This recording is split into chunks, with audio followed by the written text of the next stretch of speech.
Parkent tumanida ochilgan mana shu joy parki menimcha hamma bilsa kerak. Farzandlaringizni olib kelib maza qilib o'ynatib ketsangiz bo'ladi. Mabodo bolalaringiz o'ynab bo'lguncha o'zingiz ham bunaqa massajli kreslolarda maza qilib massajlar olib tursangiz bo'ladi. Ushbu parkimiz oldin 1 soat 30 ming so'm edi. Hozir 31-dekabrgacha aksiyaga ketyapti. 30 ming so'm to'lov evaziga kun davomida xohlagancha o'ynash mumkin.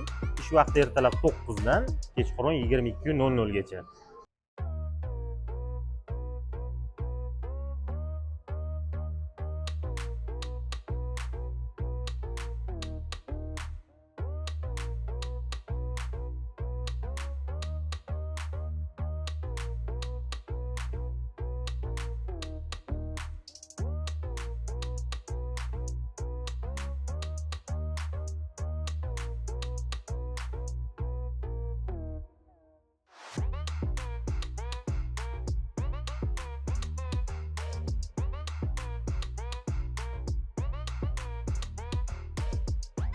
Mana shu gelik mashinalari ham taxminan 2,5-3 million tursa kerak.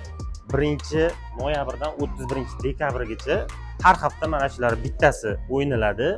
Uni sharti kelganingizda unda mana Lototronga telefon raqaminglarni yozib qoldirasizlar. 31-dekabr kuni 4 ta g'olibni aniqlab oladi. Undan tashqari iPhone 17 Pro Max ham bor. Uni qanday yutib olishni hozir tushuntiraman. iPhone 17 ni yutib olish uchun farzandingiz bilan kelganingizda bitta chiroyli video olasiz va joy parkka отметка qilib ketasiz. Agar kimni videosi eng ko'p prosmotr yig'adigan bo'lsa, o'sha odam iPhone 17 ni g'olibi hisoblanadi.